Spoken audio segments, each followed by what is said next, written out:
వందనాలు. ప్రభు మిమ్మల్ని దీవించునుగాక, ప్రభు మిమ్మల్ని ఆశీర్వదించునుగాక.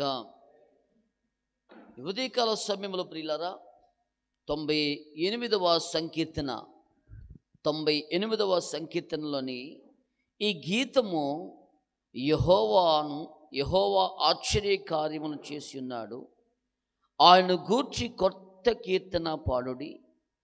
ఆయన దక్షిణ హస్తము, ఆయన పరిశుద్ధ బాహువు ఆయనకు విజయము కలుగు చేయుచున్నది. ఆయన తన రక్షణను వెల్లడి చేసి ఉన్నాడు, అన్యజనుల ఎదుట తన నీతిని బయలుపరుచున్నాడు అంటూ ప్రియులారా దేవుని వాక్యము ఇలాగున సెలవిస్తూ ఉంది. యెహోవా రక్షణ, అందుకే ఆయనకు మనము స్తుతించాలి. దేవునికి రక్షణను బట్టి దేవుణ్ణి మనము స్తుతించాలి అని ఈ కీర్తనలన్నీ రాస్తూ ఉన్నాడు. ఇదే కీర్తన మనం 96లో కూడా మనం చూడగలుగుతాం. ఆ పైన 96వ సంకీర్తనలు అంటాడు కదా, యెహోవా మీద కొత్త కీర్తన పాడుడి, సర్వభూజనులారా యెహోవా మీద పాడుడి, యెహోవా మీద పాడుడి, ఆయన నామమును స్తుతించుడి, అనుదినము ఆయన రక్షణ సువార్తను ప్రకటించుడి అంటున్నాడు. ప్రియ దేవుని బిడ్డలు గమనించండి, దేవుడు మన జీవితములో ఏం కలుగు చేశాడు అని అంటే, ఆయన ఆశ్చర్యకార్యాలు కలుగు చేశాడు, అద్భుతములు చేశాడు. ఏమిటండి ఆశ్చర్యకార్యం అని అంటే, వినండి ప్రియులారా, ఎవ్వరికీ లేని గొప్ప భాగ్యాన్ని దేవుడు మనకిచ్చాడు. ఆశ్చర్యం ఏమిటి అంటే, వినండి, ఒక పాపిని పరిశుద్ధుడిగా మార్చడమే ఆశ్చర్యం. త్రాగుబోతుగా, తిరుగుబోతుగా, తిట్టుబోతులుగా, వ్యభిచారులుగా, దొంగలుగా ఉంటున్న వారికి రక్షణ అనుగ్రహించి వారి బ్రతుకులను మార్చాడు. చూశారు, అది ఆశ్చర్యం. వింటున్నారా? లోకములో తిరుగుతున్నవాడు పాపాన్ని విడిచిపెట్టి, లోకాన్ని విడిచిపెట్టి పరిశుద్ధత కలిగి జీవించటమే ఆశ్చర్యము. ఇల్లు కట్టుకోవడం ఆశ్చర్యం కాదు, స్థలం కొనుక్కోవడం, పొలం కొనుక్కోవడం ఆశ్చర్యం కాదు. వినండి, ఇవన్నీ లోకంలో అనేక మందికి కూడా జరుగుతున్నాయి. వారు కొనుక్కుంటున్నారు, మనము కొనుక్కుంటున్నాం. వారు విస్తరిస్తున్నారు, మనం విస్తరిస్తున్నాం. ఆశ్చర్యకరమైన సంగతి ఏంటంటే, రక్షణ కలిగి ఉండడమే ఆశ్చర్యం. పాపము నుంచి విడుదల పొంది, శాపము నుంచి విడుదల పొంది, రోగ రుగ్మతుల నుంచి విడుదల పొంది ఆ నిత్యత్వానికి వారసులుగా దేవుడు సిద్ధపరచడమే ఆశ్చర్యం. అందుకనే ఆయన ఆశ్చర్య కార్యములను గూర్చి పాడుడి అంటున్నాడు. అనుదిన రక్షణ సువార్తను ప్రకటించండి, అన్యజనులో ఆయన ఏమండి మహిమను ప్రచురము చేయుడి అంటున్నాడు. తెలియచేయండి ఆయన ఎంత గొప్పవాడో, ఆయన ఎంత మహిమ కలిగిన వాడో, ఆయన ఎంత కృప కలిగిన వాడో, ఎంత విమోచకుడో ప్రచురము చేయండి, ప్రకటించండి, ప్రజలకు తెలియచేయండి ప్రజలకు అంటున్నాడు. ప్రియ దేవుని బిడ్డలు గమనించండి, ఇక్కడ అంటున్నాడు కదా 98వ కీర్తనలోని ఆయన గూర్చి కొత్త కీర్తన పాడుడి, ఆయన దక్షిణ హస్తము, ఆయన పరిశుద్ధ బాహువు ఆయనకు విజయము కలుగు చేసి ఉన్నది. ఏమిటండి ఆయన దక్షిణ హస్తము, ఆయన పరిశుద్ధ బాహువు అంటే ప్రభువు అయిన యేసు క్రీస్తు యొక్క దక్షిణ హస్తము, ఆయన బాహువే మనలను నడిపిస్తూ ఉంది, మనకు రక్షణ అనుగ్రహించింది, మనకు విడుదలనిచ్చింది, మనల్ని విమోచించింది. ప్రియులరా 6వ కీర్తనలో అంటున్నాడు కదా, ఏమంటే 3-4 వచనాలని, ఏమంటే అన్యజనులని ఆయన మహిమను ప్రచురించుటి, సమస్త జనములలోని ఆయన ఆశ్చర్య కార్యమును ప్రచురించుటి, యెహోవా మహత్యము కలిగిన వాడు, ఆయన అధిక స్తోత్రము పొందదగినవాడు, సమస్త దేవతల కంటే ఆయన పూజనీయుడు. దేవునికి స్తోత్రం. ఆయన పూజింపదగినవాడు, పూజనీయుడు, పూజకు అర్హుడు ఆయన. కనుక ప్రచురము చేయండి, కీర్తన ఎత్తి పాడండి, ప్రభుని స్తుతించండి, ప్రభుని మహిమపరచండి అంటాడు. ప్రియులరా, అయితే వినండి, ఆ పరిశుద్ధ బాహువు నిన్ను ఏం చేసిందేనంటే నిన్ను విమోచించింది, నీకు ఎక్కడ నిన్ను కాపాడిందో తెలుసా? ఇదిగో వినండి ప్రియులరా, అంటున్నాడు కదా, ఆయన దక్షిణ హస్తమును, ఆయన పరిశుద్ధ బాహువు మనకు విజయమును అనుగ్రహించిందంట. 40వ కీర్తన ఏమంటే 2-3 వచనాలు చూడండి, మనకి ఎలాంటి గొప్ప విజయం ఇచ్చిందో చూపిస్తున్నాడు అక్కడ.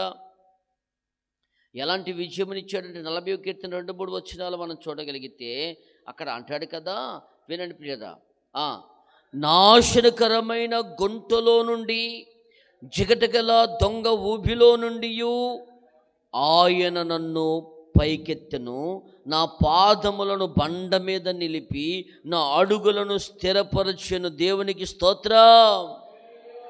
ఏం చేశాడు? ఆ బాహువు నిన్నేం చేసింది? ఆయన దక్షిణ హస్తము నిన్నేం చేసిందనంటే, జిగట ఊబిలో కూరుకుపోతున్నామే, పాపములో నలిగిపోతున్నామే, పాపం అనే ఊబిలో ప్రియులరా ఏమండి దిగజారిన స్థితిలో ఉండగా, ఏమండి పైకి లేవలేని స్థితిలో ఉండగా, ఇదిగో దేవుని యొక్క దక్షిణ హస్తము, నా ప్రభుని యేసుక్రీస్తు యొక్క బాహువు ఊబిలో ఉన్న నీకు చెయ్యిచ్చి పైకి లేవనెత్తిందట. దేవునికి స్తోత్రం. ఒక మనిషి పాపములో ఏమండి దిగిపోయినప్పుడు, పాపములో కొట్టుమిట్లాడుతున్నప్పుడు, పాపమని ఊబిలో ఉండిపోయినప్పుడు ఎవరు కాపాడుతున్నారు? ఒకసారి మనం స్కిట్ వేసాం. ఒకడు పాప ఊబిలో పడిపోయాడట. ఊబిలో పడిపోతే ఎంతోమంది వచ్చారు. ఏమండి చెయ్యిస్తాడేమో అనుకుంటే నేను వెళ్ళి చెప్తానని వెళ్ళిపోతున్నారు. ఒకడు తర్వాత ఒకడు అందరూ తప్పించుకుని వెళ్ళిపోయారు. చివరిగా వచ్చిన సువార్థికుడు, యేసుని నమ్మినవాడు, యేసుని ఎరిగినవాడు, అవండి ఆ ఊబిలోనికి చేతులిచ్చి ఆ ఊబిలో నుంచి ఆ వ్యక్తిని పైకి లేపుతాడు. ఎవరయ్యా అంటే, ఈ లోకానికి రక్షకుడిగా ప్రభు అయిన యేసుక్రీస్తు ఈ లోకానికి వచ్చాడు. తన మహిమంతా వదులుకొని, తన రూపాన్ని మార్చుకొని, వినండి పిల్లరా, ఏమండి మానవునిగా ఏమండి తను తానుగా తగ్గించుకొని ఈ లోకానికి వచ్చి, ఏమండి ఈ పాపపు ఏమండి మొరగడలో ఉన్నటువంటి లోకంలోనికి వచ్చి, వినండి నా ప్రియమైన దేవుని పిల్లరా, ఎంతగా తగ్గించుకున్నాడంటే పశువుల సాలలోనికి వచ్చి, పశువుల పాకలోనికి వచ్చాడు. సత్రంలో స్థలము లేదు ఆయనకి. ఏమండి పశువుల తొట్టిలో పరున్నాడు. వినండి పిల్లరా, ఎంతగా తగ్గించుకున్నాడు నీ కొరకు. ఆయన బాహువుని చేతికిచ్చి నిన్ను ఊబిలో నుంచి పైకి లేపాడట. అందుకు దేవుణ్ణి స్తుతించాలి. ఏమంటాడు తెలుసా? ఏమండి ఆయన నన్ను పైకెత్తెను, నా పాదములను బండ మీద నిలిపిన అడుగులను స్థిరపరిచి. ఎవరా బండ? క్రీస్తే ఆ బండ. ఈ బండ నీళ్ళనిచ్చింది, జీవజలాన్నిచ్చింది ఈ బండ వినండి నీ అడుగులను స్థిరపరచటానికి ఇదిగో నా పాదములను బండ మీద నిలిపి, క్రీస్తు అనే బండ మీద నిలిపాడు నిన్ను.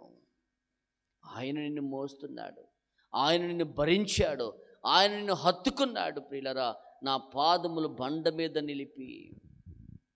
ఒకవేళ ఎక్కడైనా పెడితే మరలా తొట్టిల్లిపోతావని, ఎక్కడైనా వదిలితే మరలా తొట్టిల్లిపోతావు, మరలా పాపం వైపు పరిగెడతావు అని, శత్రువు అనే సాతాను నిన్ను కబలించేస్తాడని ఆయన బండ మీద నిలుపుకున్నాడు. ఆయన మీద మోస్తున్నాడు నిన్ను. వింటున్నారా? ఏమండి తండ్రి తన బిడ్డను మోసినట్లుగా నేను మిమ్మల్ని మోస్తానంటాడు. చూడు నా అరచేతిలో చెక్కుకున్నానంటాడు. కోడి తన రెక్కల కింద భద్రపరుచుంటే నేను మిమ్మల్ని భద్రపరుస్తానంటున్నాడు. నేను మిమ్మల్ని మోస్తున్నానంటున్నాడు. పిల్లరా, అయితే వినండి, బండ మీద నిలపడమే కాదు, తనకు స్తోత్ర రూపముకు కొత్త గీతము మన దేవుని నోట నుంచెను. మన దేవుడు నా నోట నుంచెను. అనేకులు దానిని చూచి భయభక్తులు కలిగి యెహోవా యందు నమ్మిక ఉంచిరి. దేవునికి స్తోత్రం కలుగునుగాక. నీ రక్షణ ఇతరులకు ఏమండి ఒక మాదిరికరంగా ఉండాలి. అనేకులు నిన్ను చూసి రక్షణలోనికి రావాలి. అనేకులు నీ సాక్ష్యాన్ని చూసి, నీ నడవడికను చూసి, నీ ప్రవర్తనను చూసి యేసులోనికి రావాలి. ప్రియ దేవుని బిడ్డలారా, నువ్వే ఒక మోడర్న్గా మారిపోవాలి.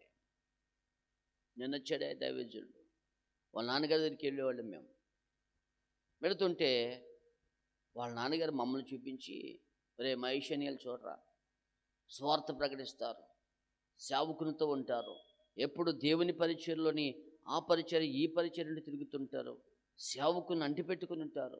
మీరేంట్రా అటు ఇటు తిరుగుతున్నారు, మీరేంట్రా లోకానుసరమైన జీవితాలు జీవిస్తున్నారు అని గద్దించేవాడు. అంటే నిన్ను చూపించి ఇతరులకు నీవే ఒక మాదిరిగా మారిపోవాలి. ప్రియ దేవుని బిడ్డలు గమనించేది, మనం ఇతరులకు ఒక మంచి మాదిరికరంగా ఉండాలి. మనం ఇతరులకు ప్రియులరా ఏమంటే ఒక మంచిని తెలియచేసేవారిగా ఉండాలి.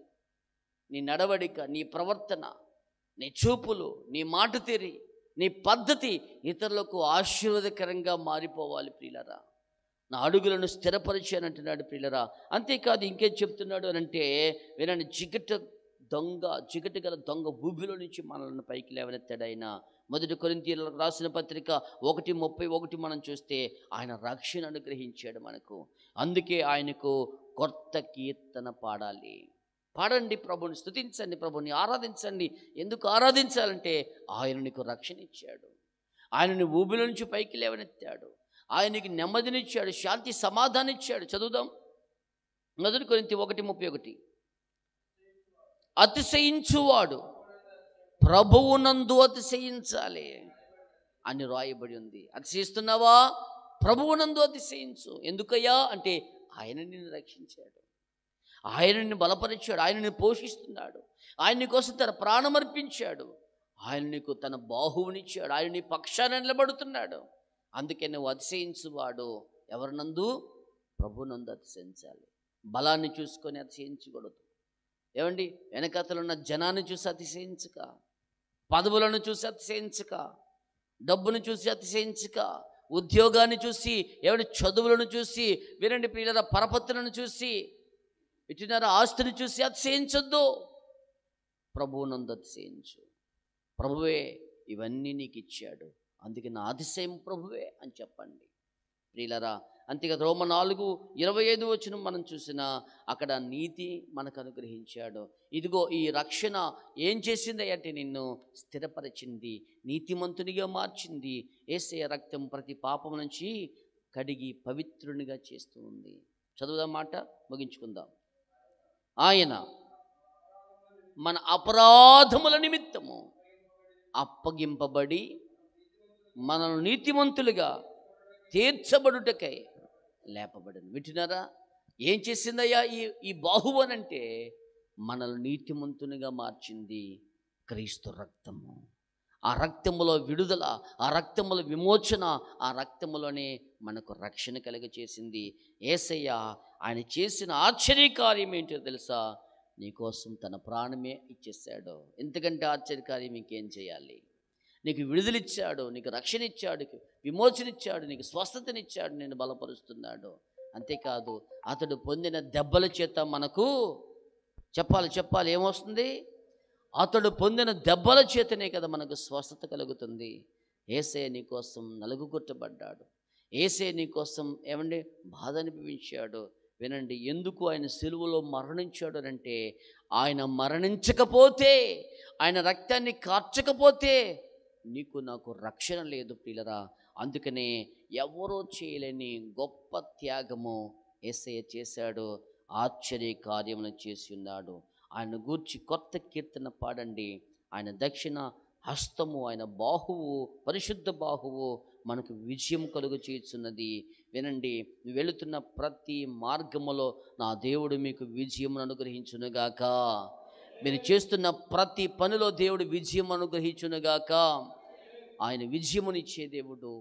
కృంగిపోవద్దు, బాధపడవద్దు. నా జీవితంలో ఏంటి ఇలాంటి బాధల్లో ఉన్నాను, దుఃఖంలో ఉన్నాను, లేక విజయం లేక నా జీవితం ఎందుకు ఇంత అతలాకుతలం అయిపోతున్నాను అనుకుంటున్నావేమో. నిశ్చయముగా నా దేవుడు నీకు విజయ గీతము నీ నోట నుంచునుగాక, నీకు విజయం అనుగ్రహించునుగాక. రండి, ఈ ఉదయకాల సమయం మోకరించి ప్రార్థన చేసి, ప్రభువా నాకు రక్షణ ఇచ్చావు, నాకు విడుదలిచ్చావు, ఇదిగో నిన్ను స్తుతించే భాగ్యం ఇచ్చావు, నీకు స్తోత్రం అంటూ ఆ మహాదేవుని మనము స్తుతించుదాం, కీర్తించుదాం, ఘనపరచుదాం. ఆయన ఆశ్చర్య కార్యములను ఘనపరిచి